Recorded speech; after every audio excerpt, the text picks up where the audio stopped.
What's your dream?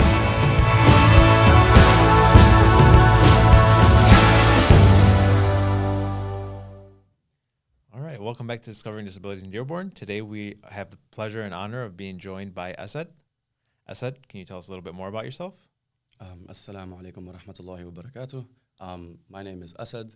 I've been in Dearborn Heights for, since 2012 at least. So I grew up here. I guess you would say I'm a part of the community. That's something I'd like to hit on later. But alhamdulillah, I just wanted to take the opportunity to come on because I love what you guys are doing. I love especially being able to center people's voices who might not otherwise get a chance to in traditional media. And I think that's really, really important, especially in our, what you would call subculture that we've cultivated here in the United States of America. So I'm really appreciative of this opportunity.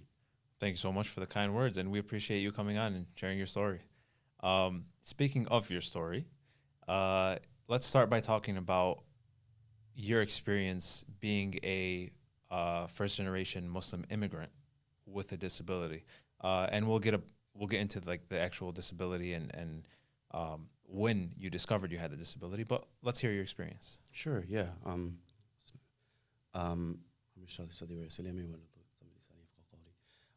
I wanted to actually, on that note, start with just talking about the disability up front.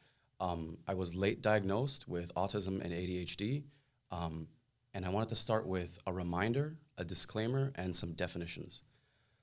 I want to start with respect for Muhammad Bahar. Sorry if I'm mispronouncing that name. May Allah accept his martyrdom, have mercy on his soul, expiate his sins, bless him and his surviving family with peace, the highest ranks in Jannah, with justice and victory and victory and victory. Muhammad was a 24-year-old Palestinian man with autism and Down syndrome. He was mauled by a military dog of the illegal, settler colonial, apartheid U.S. taxpayer-funded occupying forces of Israel in Gaza. His family said that Muhammad could not speak or say any words, but his last words, some of these have gone famous, are "Khalas ya habibi." And his family said, we don't know how he uttered these words. We had never heard him speak before. So I want all of us to remember that the same imperial systems that make navigating life so difficult for neurodivergent people or people with disabilities here are the ones that massacre and exploit our people over there. So to speak about my experiences or battles without reminding all of us that this dunya isn't just me and mine's would be hypocritical. So I wanted to just get that out there and make sure we don't lose track of what's happening right now. Some disclaimers. My thoughts and what I'm going to share are just from me, my friends' experiences. It's not going to be representative of everybody and everybody's struggles. It's hard being the coolest person out there. So, and just in general, disclaimers are actually really important to neurodivergent people. And they're often ignored by neurotypical people because words matter. So you're going to hear me say some words like neurotypical, neurodivergent, which have valid uses and use cases, but I feel that they have gotten taken and used in a certain way where it erases the groups that they were meant to be inclusive of, because these words weren't created to be used as catch-all terms that wipe out specificity. So I'm actually going to start with a couple things. When I say current system, society, whatever you want to extend this to, it's very important to understand what I mean when I say that to frame all of my words that are coming up. This world, or rather the system in which we currently exist, has been commodified. It's one in which individualism is rampant. It's one in which power dynamics are rampant, and power dynamics that often, when discussed, make people uncomfortable because people want them hidden. And the system is exploitative globally, and it's unjust. So with that in mind, when I say normal or neurotypical, the dictionary definition is where it basically is, it's defined by contradiction. It excludes autistic people, those with ADHD, dyslexia, and so on. It means somebody who thinks, perceives, and behaves in a way that's considered the norm by the general population. So institutions, schools, jobs, sports, are designed for these norms, but neurotypical doesn't necessarily, it's not the same as normal. It just means it's easy to perform behaviors that fall within expectations, which can differ culturally, and we're going to get to that as well. direct eye contact, for example. Some cultures find that rude. Some cultures don't find that rude. They find it required. So that's sort of when it becomes easy for you to adopt to those things. That's generally what's considered neurotypical, right? Neurodivergence. Neurodivergence isn't just bad brain. Neurodivergence actually, and some of these traits are evolutionary advantages that in the past increase survivability. So ADHD, somebody with ADHD will often see the tiger first and survive the encounter. Somebody who's autistic is incredibly dialed into the patterns of mammoth behavior and is the one capable of synthesizing that information into a strategy. Neurodivergent means different working styles and problems. It only really presents a problem when you have hierarchy and modes of production that are very strict, and that's the society we live in. Like just being upfront, like I'm probably way better than plenty of people at plenty of things, but I'm also way worse at plenty of people at plenty of things. So it has nothing necessarily to do with just being bad at stuff. It's more about how you do stuff. The next thing I want to mention is something called the core self. This is what your body tells you what it needs. Sort of your core self is how I would say what makes you get up in the morning. Like if you didn't have this, if Allah subhanahu wa ta'ala came down and he said, you're not going to get this thing, or this is not true, or it was, divinely invalidated, you wouldn't want to get up anymore. That's kind of what your core self is. When I say autism is a person that perceives, so like somebody has trouble perceiving and socializing with others, and putting it gently, this causes problems in social interaction and communication. ADHD, this includes impulsive behavior, attention issues, hyperactivity. And both of these, when I mention autism and ADHD, there's some significant overlap here. And that's what my diagnosis is. It's ADHD is the new way to say it with the kids. But it's effectively a blend of both of them. When I say masking is a strategy used by some autistic or ADHD people, consciously or unconsciously, to appear non-autistic in order to blend in and be more accepted by society. Spectrum doesn't mean every autistic, so a spectrum doesn't mean that everyone's autistic, that everyone's on the spectrum. Spectrum means that every autistic person experiences different combinations of traits to different intensities. So it's non-linear. Our ability to cope varies. If you're into computers, it's like a neural network with different weights and biases. This might be offensive to some people, but if you line your pens up in a row, that doesn't mean you're autistic. ADHD isn't when you lose your car keys. And I think it's really important that real battles aren't broken down into sound bites. Disorder versus disability, this is also an important one. It's not just a disability if you can't take care of yourself. Like if you need mobility aids to move around, but you're largely independent, that doesn't mean that you're not disabled. That does mean that you're able to take care of yourself. You have some autonomy, you have agency, but that doesn't invalidate your disability. And disabilities are persistent. Both autism and ADHD are things that are persistent. High functioning, sometimes for people, the easiest way to put it is normal but weird. But often high functioning means that internally you're fighting against everything to just do stuff, like cope with society. And I'm going to mention, it's important to kind of take a note of functioning for who. Like, who are you functioning for that's, high or low functioning? And then also, the last one I want to mention is better/growth/healing. With both of these conditions, self-esteem issues, depression issues, anxiety, often hand in hand. But these are also often environmental. They're imposed upon you.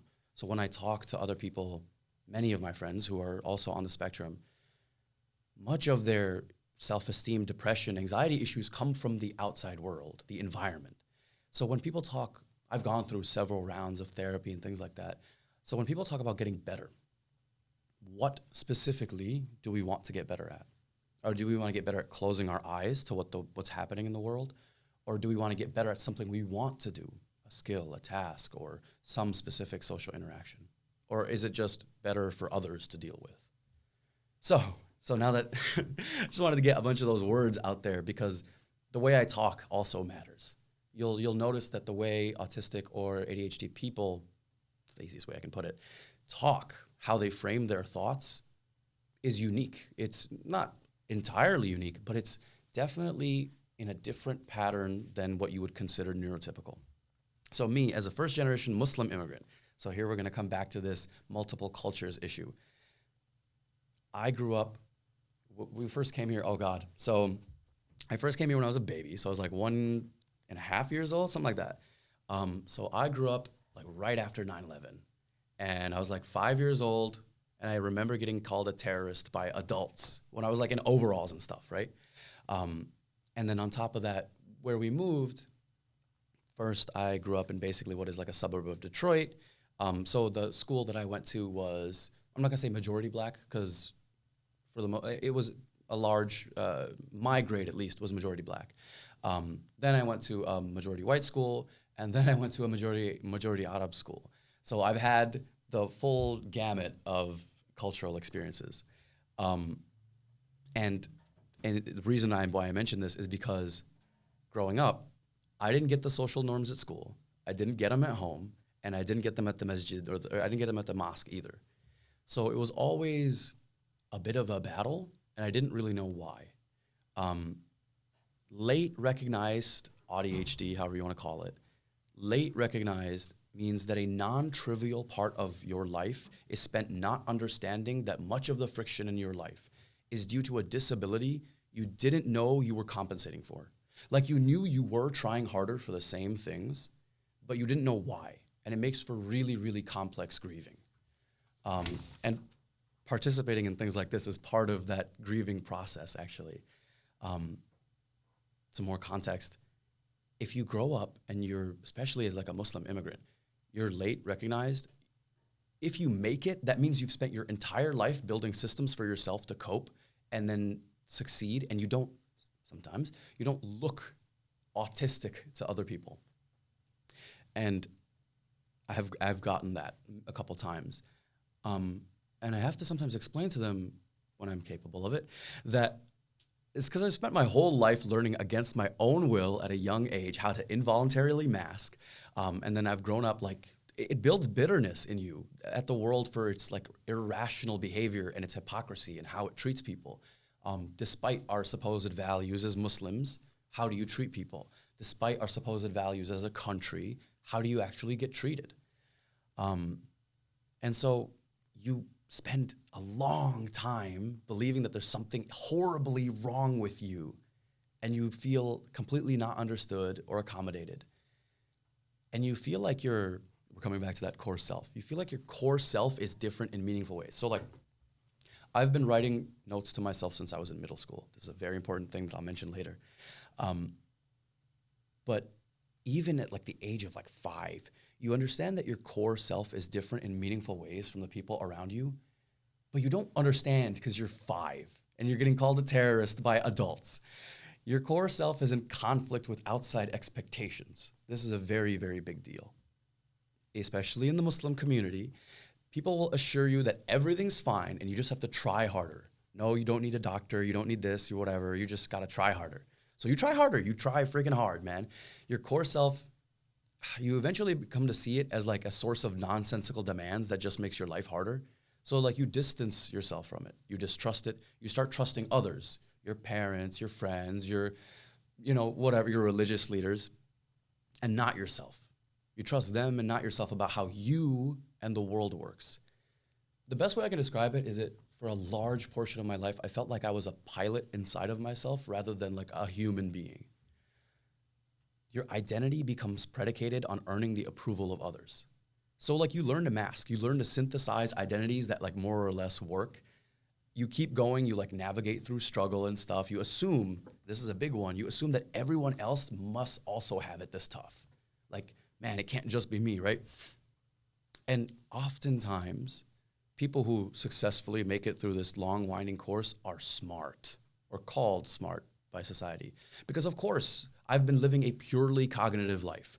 I've been processing everything intellectually, because what the hell else would you do, right? The core self is long forgotten, but like something always kind of feels wrong. Like adult friendships and relationships all fall apart, no matter how well they start, and for reasons like you can't understand, no matter how hard you try or how hard you grip onto them. Like maybe I've talked to people who have even gotten married and have kids, and had no idea that they were autistic until like, you know, we sat down, had conversations, took tests, and yeah, that realization can be crushing because there's always this feeling of like capital letters inside you, something is wrong, and it doesn't get, this is my big piece of advice, it doesn't get easier. It gets louder with age, like this echoing thought in your head. You start to like become barely functioning as your like coping mechanisms can't handle everything. Your temper appears and disappears. Taking care of yourself gets harder.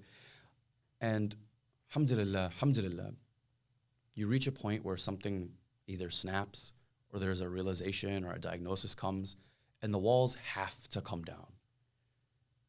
You realize that a lot of the people, maybe they do love you, but they were lying to you sometimes, right? And while you're not, definitely, you're not always right, your core self, that little piece of you that you shoved down, that knew what you were when others didn't. So as you become an adult with your late diagnosis, you stop accommodating others and you use what you've built, your authority, your power, your skills, your whatever, to make them accommodate you, to make them listen and accept you. Because you and your core self have always understood the uncomfortable power dynamics. And I have this in bold in my notes. The uncomfortable power dynamics of the world. And now that you wield a small portion of it, people are unhappy, but they were always going to be. They were always going to be. They're always going to be uncomfortable. And that's what liberation is. Sometimes it's messy and painful, but the big thing as a first-generation immigrant, or just as an immigrant, especially in our subculture, of often Islam being weaponized against us, it's going to suck anyway. You have to start advocating for yourself as soon as you're capable of it, as soon as you've built the agency. Maybe you know you have to do something. As soon as you're able, advocate for yourself and use what you've got to effectively help liberate other people like you or other people who have, I'm not going to, this word is relative, have it worse in terms of being unable to cope or unable to have the agency to advocate for themselves. Because it's always going to happen anyway. So yeah, that's the very long-winded, detailed sort of timeline of being a first-generation Muslim immigrant and then realizing that, oh, snap, like I'm not just like broken. There's like a whole aspect of my life that I have to now rediscover and cope with and kind of find peace with. Wow, mashallah. That was very beautiful. Your words are very powerful. I do appreciate the organization, as I'm sure our viewers will as well. Wonderful, wonderful job. Very comprehensive, very detailed. You made sure to incorporate certain terms that people may not be familiar with, so it's very educational as well. Do you have a background in education? I do not. I'm a software engineer by what you would call trade. But this is one of those things where it's like I've always had to, it's kind of like learning a language. If you are autistic or you have ADHD, you always have to be translating anyway. You always have to be like educating others anyway. So you get good at it out of necessity. Alhamdulillah, right? And I just wanted to put another disclaimer. A lot of these thoughts are not mine. They're not unique thoughts. They're taken from various things I've seen on the internet, various different resources. So these are compiled thoughts of all my friends and myself and the internet and this and that. So definitely credit does not go to me. Well, thank you to all those involved. And I do want to reiterate the importance of education too. It's within our name, education. I think just in general, education is so important, especially for topics like these where there's really a lack of education in our communities, right? And I mean, maybe the systems are to blame. Maybe it's just people not wanting to seek the information. But us putting it out there, making it available is extremely important. 100%. So thank you so much again. Alhamdulillah, very, very powerful words. And that leads me to my next question is, when did you kind of like discover that you had autism, ADHD? Or how did you discover it? Or maybe both? Ooh, that's okay. This is an interesting, tough one. The how is a bit personal. But it was, maybe 2-3 years ago. Yeah, almost 3 years ago at this point. but it was basically a very significant life event. There's this joke on the internet. It's in the depths of the "it's so over, we found a we're so back." So it's some people with brain rot might understand that, but it took a very, very, very, very crushing moment in my life to finally, and sometimes this is one of those tough struggles that is coming from that Muslim immigrant part, to finally have it be acceptable for me to seek mental help or therapy and things like that. And once I opened up to that process, once you start getting to those resources at all, you go, oh no. It's not a oh no, like as in, oh shucks, this is terrible, but rather, man, had this been, I don't want to say normalized, but yeah, had this been more acceptable when I was younger, maybe, I wouldn't have gone through a lot of that pain. Had somebody just told me that, hey, you're not just like helpless, you're not just like worthless as a person. There's these steps you can take to, maybe you're never going to be good at remembering all the same things that neurotypical people remember, but find your niche. You aren't broken. You're not less of a human being. And yeah, that weight of what could have been, alhamdulillah, it's balanced out by the fact that it happened anyway, and now I have the opportunity. I'm not Allahu Alam, everyone has their time written for them for when they're going to go away. But while we're still here, and I have the agency to do some small form of advocacy, absolutely, alhamdulillah, that I'm given the opportunity to do that for even one person. And do you believe that's like the whole idea of advocacy and kind of battling the stigmatisms in the community? Do you believe that's become easier through your experience as you've grown, as you've discovered your disability and learned more about it? Or do you still believe that the stigmatism is still strong and kind of hard to combat? It is definitely both. So in our communities, you'll often find, in like our specifically Muslim communities, you'll often find 2, maybe 3 forms of how mental health is seen.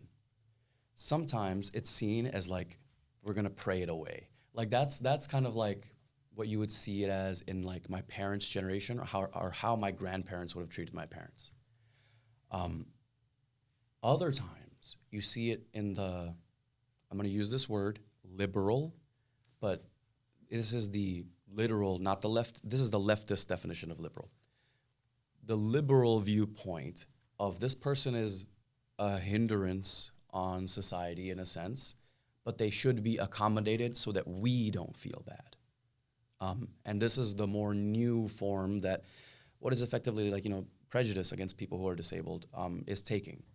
And the third form that people take is a genuine acceptance and a genuine desire to for justice, for understanding, for as the way Islam asks us to behave with each other and asks us to treat people who maybe they're, one of the examples I like to give is people who are poor in Islam.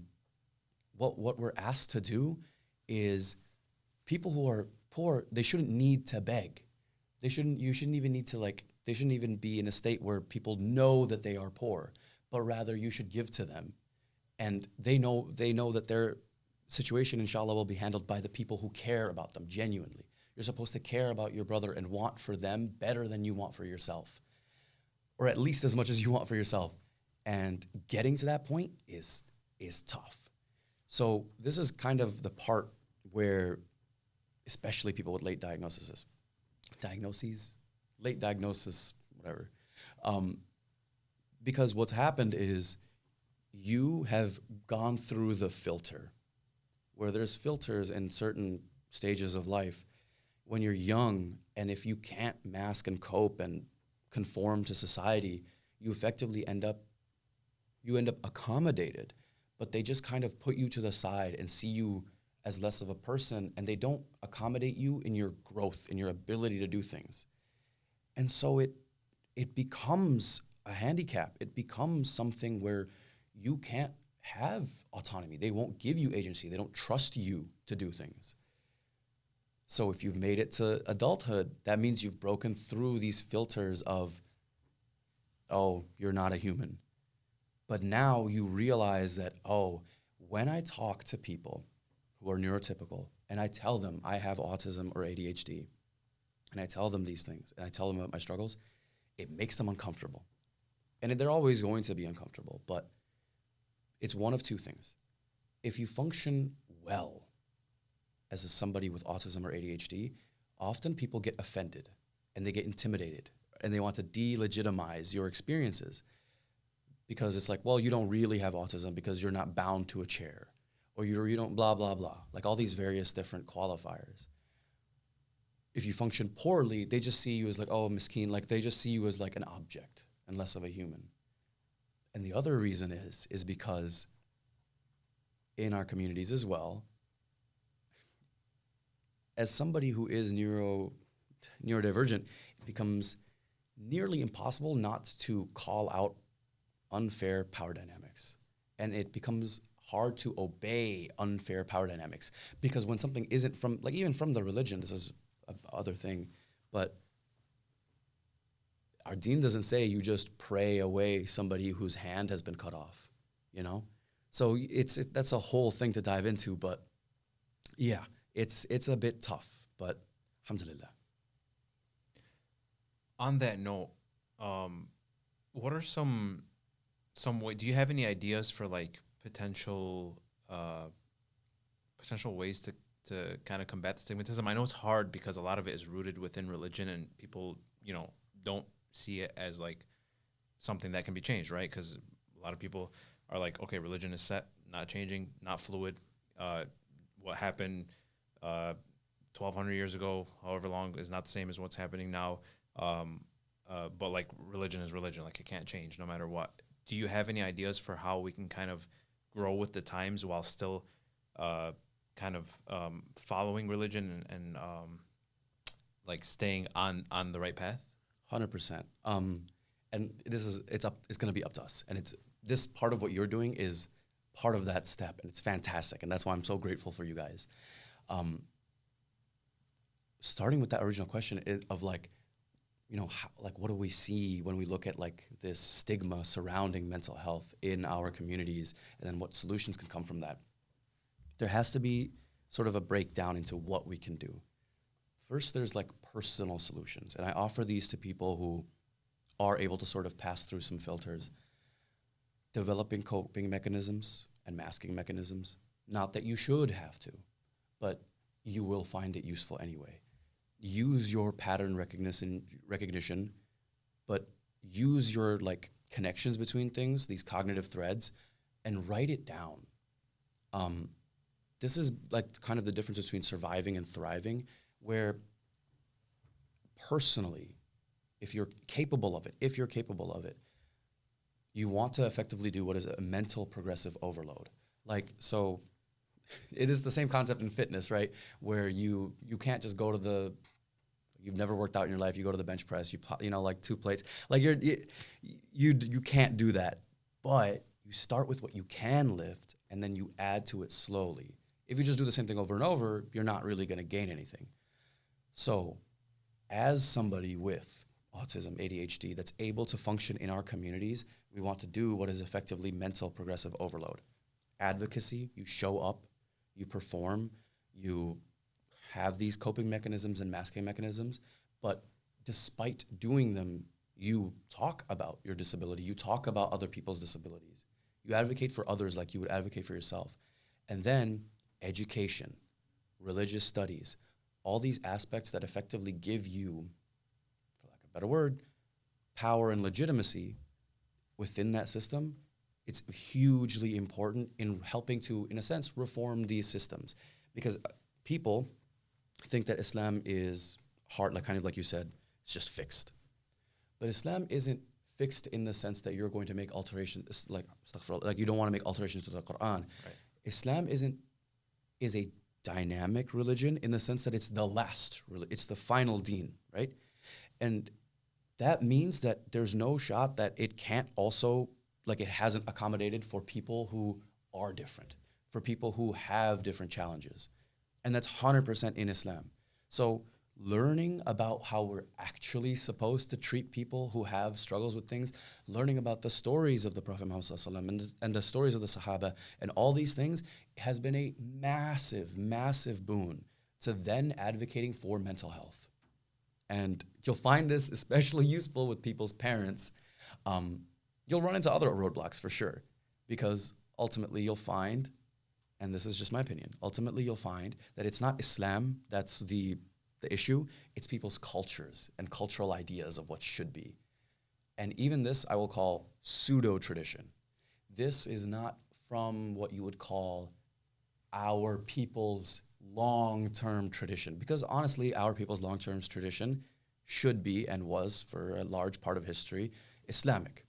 Maybe it deviated from that in certain areas.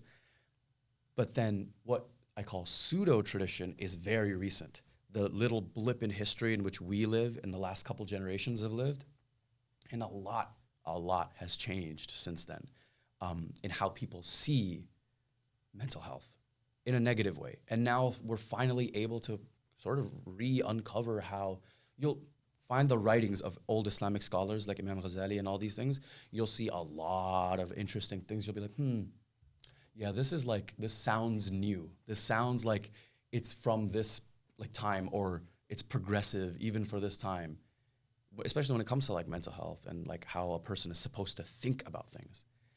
So yeah, that's one of the solutions is personal, what can you do within your own hands? The other thing is systemic. These are tough. These are ideas. And a huge part of that, education, 100% education. Because it all breaks down into how the deen asks us to treat each other. And the core of that is hypocrisy. And what allows for hypocrisy except for power dynamics? A big thing you'll see, especially in modernity, is individualism. It is hard for any scholar to argue that individualism jives with Islam. Send me one. But individualism has led to this idea that, okay, I'm just going to put it like this. Community is not passive. Even if it's easy for you to be a part of the community, you're supposed to do outreach and maintenance of people's networks and connections. Love and care is supposed to be tough. It's supposed to require something of you. You're supposed to help your friends even if it's hard work. There's going to be, in friendships and relationships, there's going to be rough patches. There's going to be times where it feels uneven. And you'll still be friends, and it won't be unhealthy, and it won't be abusive, because life is not meant to be an endless prioritization of our own comfort. And if it was, we would never get anywhere ever. And this is one of those things where neurodivergent people, especially growing up in our environment, intuitively understand this. Intuitively, we understand this. And the issue becomes communicating that and having other people actually accept and understand it versus just listening to your words and trying to find some way to break them so that they're right. So yeah, that's my spiel on what we could possibly do systemically and individually to normalize, for the lack of a better word, better mental health. Beautifully stated, and definitely agree with your points. That will take a short break. Hey, everyone. Thank you for listening. We hope you're enjoying the podcast so far. If you or someone you know would be interested in being a guest on the podcast, or if you have any feedback, please feel free to reach out to us on Instagram at DreamDearborn, or on our website at dreamdearborn.org, or on our email at disabilitiesproject@umich.edu. Thank you. All right, and we're back. So, Asad, I want you to kind of take me through some of the resources you wish were available during your time growing up. We'll start there. Okay. So growing up, I'm going to also break this down a little bit. The internet was massive. I grew up in this time where the internet wasn't super corporatized yet, so that there were a ton of resources and stuff available. And it was extremely helpful in creating mechanisms to cope and survive and let your brain not just completely rot away. A big thing is verbalizing your thought process. The whole thing oh, why do you talk to yourself? Because I'm the realest person I know. That's why I talk to myself. But it's very important to verbalize your thoughts when you have it depends on like a bunch of different, I guess what you call like neurodivergent traits would cause people to do that. Sometimes you don't have to be neurodivergent to like need to verbalize your thoughts. But from what I have seen, my experiences, pretty much every person that I've met who is neurodivergent talks to themselves to some degree. And I found that really important. Um, some important truths that I would, if I could go back in time and share these to myself, this is going to seem weird, but it's important for somebody who is going through it to hear these things, that people are lying. Like everybody is sometimes just lying and expecting everybody else to just like get it. That's why that phrase like fake it till you make it is so like, that's why it's part of like common vernacular, because that's like reality. And that it feels so counterintuitive to do that and deal with that. But that's the truth. People are constantly lying to each other. Settling.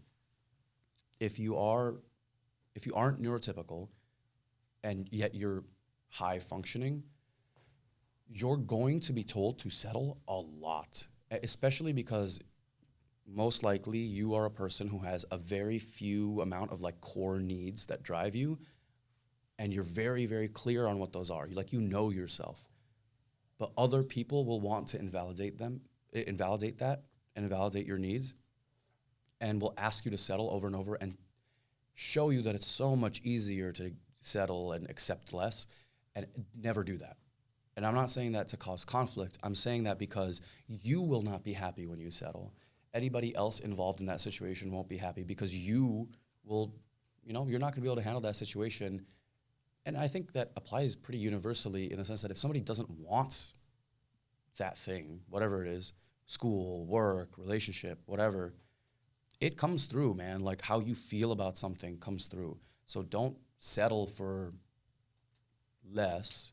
That doesn't mean you constantly chase more and more, but rather you yourself know what you want and need. A huge thing, it is still worth it to connect with others.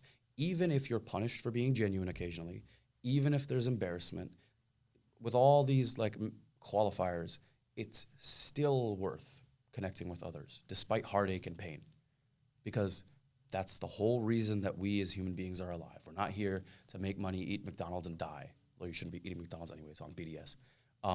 But you exist to connect with other human beings. It's worth it. You will find eventually, inshallah, you'll find people who make it worth it to continue going.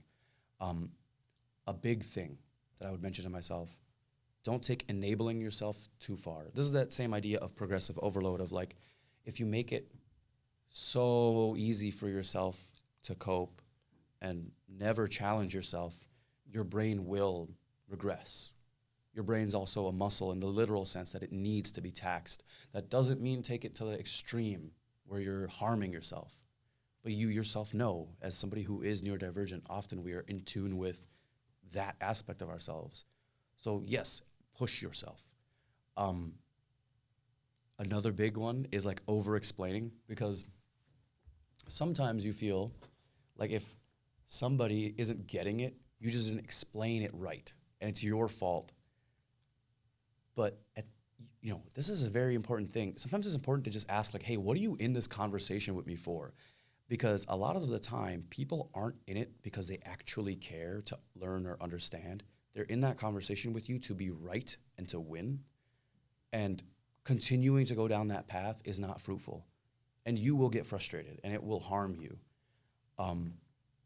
Another one is that you will hear, especially like from therapists or like in therapy speak, you'll hear that you can't pour out of an empty cup. And intuitively, you will feel that this is wrong because you've been doing it your whole life. You can, in a sense, pour out of an empty cup because often your cup is empty situationally. It isn't empty because you yourself don't feel good about yourself.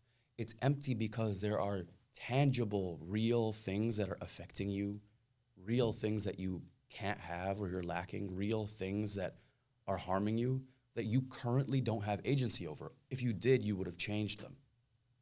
So often you have to continue to pour out of that empty cup. And that's okay in the short term because you know that you are simultaneously trying to take steps to better your environment, to try and better that situation so you don't have to continue doing that. Another big one I would tell myself is that you will have emotional epiphanies really late in life, because you spend a lot of your early life, again, that core self is subdued, so your emotions feel wrong. You distrust them.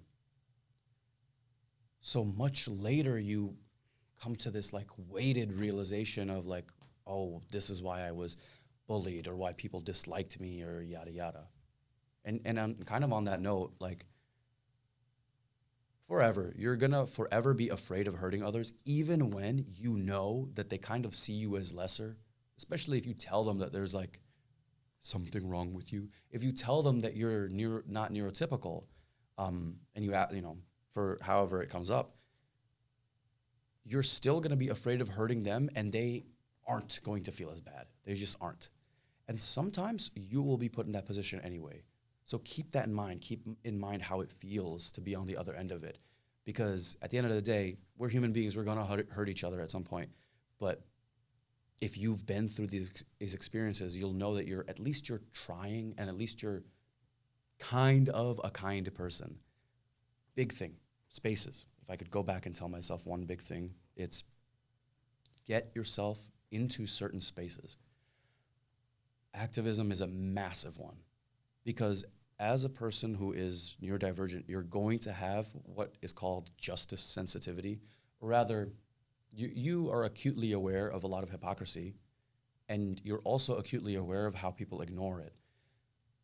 Going into activist spaces, it's gonna be tough sometimes. You're gonna feel like a stranger, but it is much easier to fit into those places because it attracts people like you, people who actually, for the most part, sometimes you're gonna run into terrible people, but people who actually care about things and don't want to just individually improve their lives.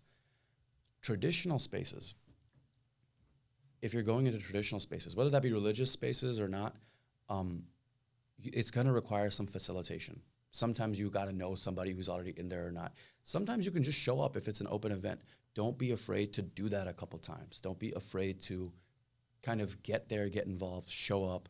People will notice when you show up. And another one big thing that I would, they're all big things, but another thing that I'd mention to myself is that you're like taking an analytical approach is okay. Like become efficient at minimizing your own exhaustion. Because you as a person, you're not losing your mind. A lot of society is being gaslit on a giant scale by like governments and officials and friends and family, and you're not alone in that. It isn't normal to be living through a live streamed genocide. It just isn't. It isn't normal to be living in the situation in which we are right now. And that's okay, especially for kids who are growing up right now. Yes, you are growing up in a world that freaking sucks.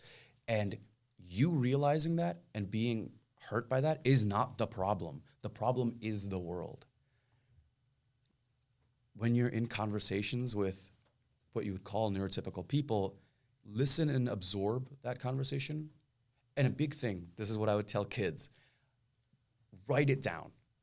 But don't necessarily accept it immediately, what they're saying, but definitely listen and absorb it for later. You can kind of, night along, do like some active listening stuff. But it is important to sort of take the good and leave the bad, because sometimes people will have conversations with you just to like kind of get something out of you. Environment is massive. Environment, both your physical environment and your mental environment. Physical health really does matter. And somebody who is neurodivergent is sometimes going to struggle with that, especially because you're often not involved in those same spaces like sports and this and that, because it's tougher to fit in there.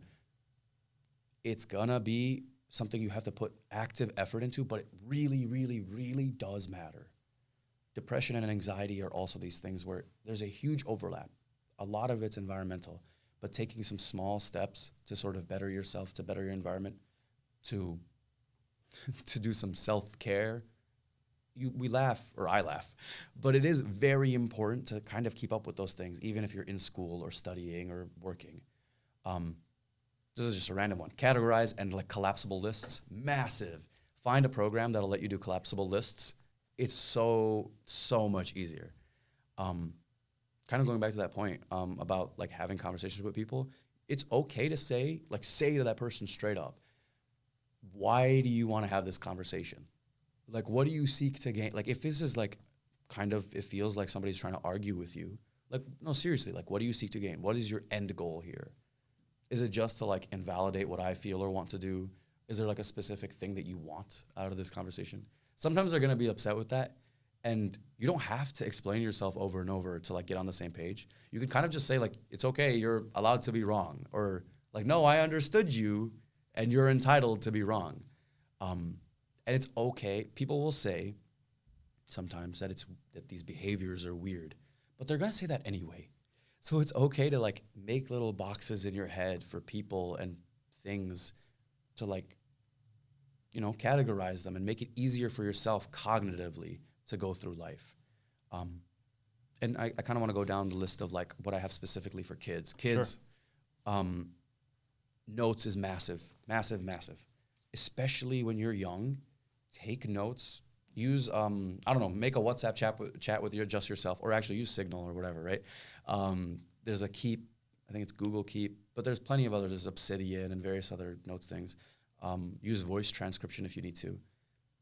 If you're, wherever the place is on your phone or whatever device you have, or a piece of paper, notebook, journal, that your brain goes to first, make it easy for you to put your thoughts there. You don't have to keep it organized. You don't have to do anything. But, and this is important to talk to the adults in your life. And this was a big barrier for me. Tell the adults in your life, even if it makes them uncomfortable, that when you're writing something down, that means you're listening. If you're writing it down, that means you care. If you tell me and you expect me to remember, I'm gonna forget. Like, I'm just going to forget. And I guarantee you a lot of neurodivergent kids are gonna have this issue over and over, and their parents are gonna be upset at them, or their teachers are gonna be upset at them. And they think that, because they're writing it down, they don't care enough to remember. But that's not how it works. Often our brains there's no correlation between how much I care about something and if I'm gonna remember it. I care deeply about some things and have no capacity to remember it. And the time is gonna pass anyway. So it's okay sometimes to make the people you love and the people who love you uncomfortable occasionally, if it means that they will help accommodate you in some way. Especially like writing stuff down, this and that, small habits that you need to build your own agency. Agency is gonna be a tough one, especially as kids. You have very little agency. Teens and younger, you have to advocate for yourself. Agency in this world, this sucky world, has to be taken. We don't treat people fairly. And part of what you can do to make the world better is acquire what agency you can. You're gonna have to fight for it, and then offer it to others who might not be able to. You're going to find yourself in situations where you excel at tasks other people find hard. And then you're also gonna find yourself struggling with what other people find easy. And that means nothing about whether or not you're a good person or whether or not you're a human being or this or that. People are simultaneously gonna call you, they're gonna talk down to you, and they're also gonna say, oh, you're a genius. Both of these things are gonna happen. It has nothing to do with anything except for the fact that your brain works differently. The way you work, the way you process thoughts is different. Another big thing, procrastination is a double-edged sword. I wrote this out like 5 minutes before I got here. It's double-edged sword. It can really help narrow down your thoughts. And like there's this moment, I think it's called flow state. You can get into a flow state, but also if you keep pushing it, you're gonna run into issues where, oh crap, like that was half of my grade for this class and now I'm gonna have to like retake it. So learn that balance, learn what you need to do to kind of not fall into that trap. I'm assuming, sorry to cut you off, I'm assuming that flow state is different for everybody. And so trying to figure it out is like very subjective. Very right? subjective. Trial and error, a lot 100%, of it. 100% trial and error. A big thing, you're gonna fail classes. Like there's very few people I know that haven't like failed a class. It's gonna happen. How did you kind of figure out your flow state? How I figured out my flow state? I was a kid when I figured it out, man. I got into computers when I was like 11 or 12 years old, and that's when I figured out like, oh, like when I sit down and I do programming or this or that or whatever, like everything kind of just goes away I don't feel hungry or tired. I don't really feel anything except for just your brain feels like it's on, I'm not gonna say on fire, but yeah, it feels alive. And it feels like all of the other issues can be dealt with later, and you need to get whatever, it becomes a need. It becomes a need to do that thing, and that's when you've entered that state. And it's not always healthy to constantly rely on it. That you have to find coping mechanisms that allow you to do work, meaningful work, outside of a flow state. But know that you have that. Know that you can tap into it and become comfortable doing that. But no, that's how I found out when I was I was like 12 years old, and I was starting to program some random, the RuneScape bot, dude. No one's gonna know what that is. But yeah, that's how I found out, and that's why I'm a freaking software engineer. I mean, you're doing a great job. Being a software engineer is not easy. And I mean, you found your niche, you found your flow state, and alhamdulillah, look where you are now. So you're doing great stuff. Sorry to cut you off. Continue, please. No, my last point is just about adults. This is one I wanted to mention especially because this was my experience as somebody who kind of found out or accepted rather during adulthood. This is a massive one, a big one, especially for people who are less blessed when it comes to access to things. Self-diagnosis. When it comes to autism, it is nearly impossible, and this has also been my experience, it was really tough. It's nearly impossible to find a professional who can diagnose it in adults, especially in women or like people of color or like Muslim immigrants. And if they do, they're often exorbitantly expensive. Like my therapist didn't, until it was like 2 or 3 sessions before I was done with therapy, my therapist didn't accept my insurance. Like I was paying out of pocket. And yeah, so like without a professional accommodation, you don't gain anything. Like there's no harm besides self-validation and realizing you're not broken in self-diagnosis. Self-diagnosis isn't just like you wake up one day and go, oh, I'm autistic. It's a process. And if you are autistic, I feel like you will intuitively know what that process is. And for people who don't, it's a long process of you try to figure out what works for you, what doesn't. You look up resources of, hey, what the heck might be wrong with me? You take a bunch of tests. You try a bunch of things. You talk to a bunch of people. It's a lot of in-depth learning about yourself and then coming to the realization that, no, I'm not uniquely terrible. I'm just, my brain works slightly differently.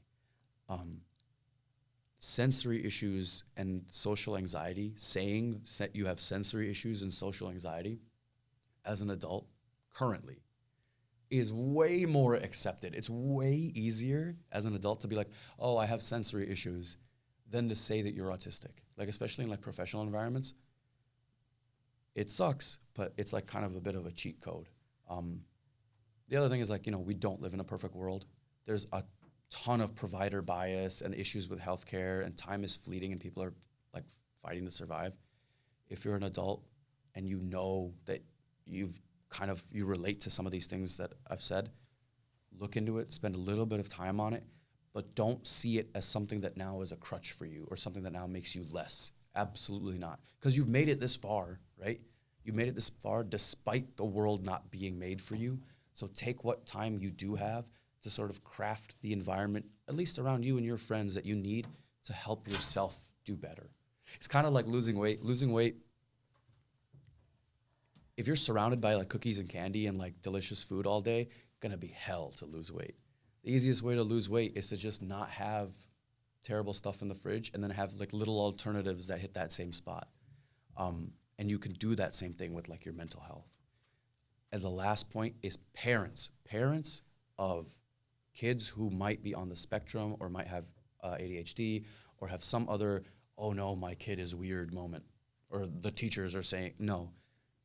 Understand, even if you're religious or not, understand that you're not going to pray away your kid's problems. And that's not what the dean says to do anyway, but you need to accept that these aren't like new things that just came out of nowhere. And first and foremost, it isn't a failure. If you let your child down, then they will fail. Your responsibility as a parent isn't fixing their autism. It's showing them that you, as a parent, aren't a hypocrite, even if the rest of the world is. It's setting that righteous example. You don't want to center yourself socially, right? Like, you don't want to be like, oh no, my child is autistic, and so like I'm going to be seen as worse by the community or what people will say or this or that or whatever. That's not what's important. What's important, if you love your kid, and every parent for that's still like involved in their kids' lives generally wants good for their children, but sometimes they don't, because of cultural stigma or this or that. Sometimes they don't know what that good is. Sometimes we don't know how much is medicine and how much is poison. So this is just what I would say. Let your kids, if you feel that they are different, let them and help them build their own survival systems. Allow them to write things down if you think that they're not listening. See, genuinely, you make notes of, when I help my kid do this, how do they do in school? Are they able to meet their assignments? Blah, blah, blah, blah, blah. When I enabled them to do this, how do they do? What are the results? How does my child actually feel? Talk to them, like genuinely talk to them and ask them. You'll find that people who are neurodivergent are much more likely to just say how they feel bluntly. Another big thing is like, they're gonna be explicit with you. They're gonna be explicit with other people too sometimes, maybe when it's inappropriate to be explicit. You can help them learn that maybe right now is not the time, but also you also need to understand that being forthcoming and being explicit with them when you're talking to them is a huge, huge boon to their development.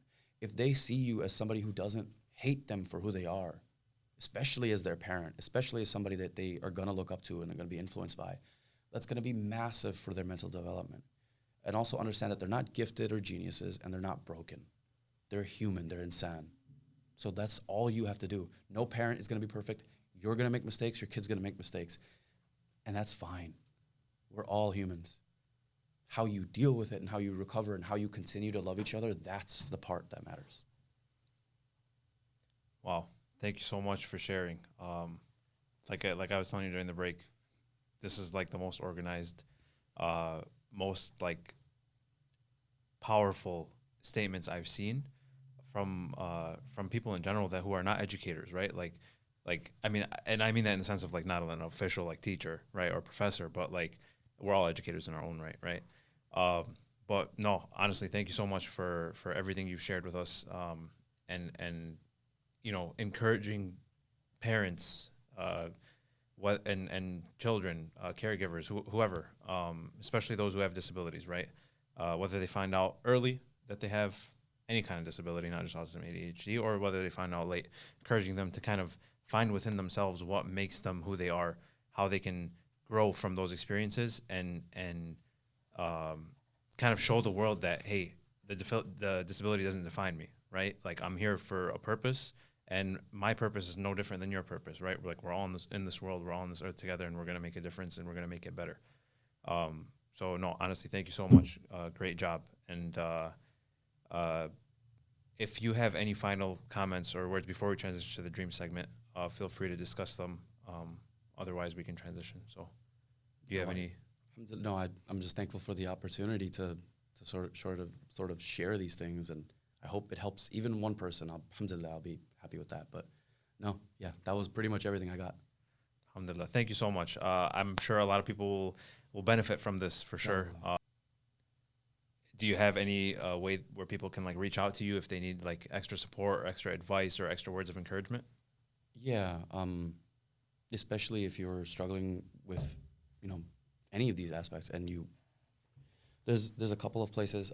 Probably Instagram is the first one and the easiest one, just because that's where I'm on all the time, because that's my brain rot. My Instagram is SIDDOSS. You'll see it as Slow Bro. You can send me a message, and just say that you found me on the podcast, the Dream Podcast. And besides that, Instagram's probably the one. I don't kind of want to say my number or anything, but that's all I got. All right. Well, you heard him, guys. Reach out to him. If you have any questions, you need words of encouragement, please do so. It'll also be a tagged or a shared post, so they can access it from the post when we post it.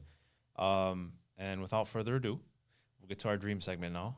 So the dream segment, basically at the end of every podcast, we like to ask our guests what their dream is, and this can be your dream related to disabilities or not related to disabilities, really just in general, and it does not have to be a single dream either. So Asad, what is your dream?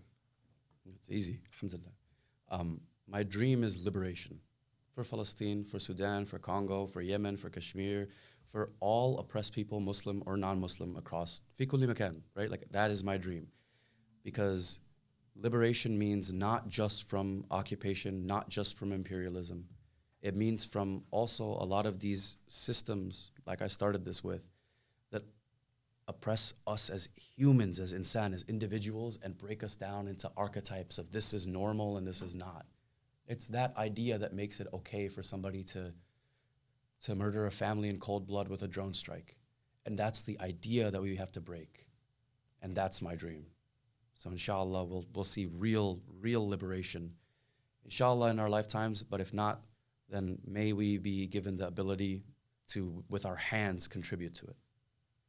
Thank you for sharing, and inshallah your dream becomes a reality. And thank you so much for joining us today and sharing your story. Very powerful, again, very meaningful, and I think a lot of people will benefit.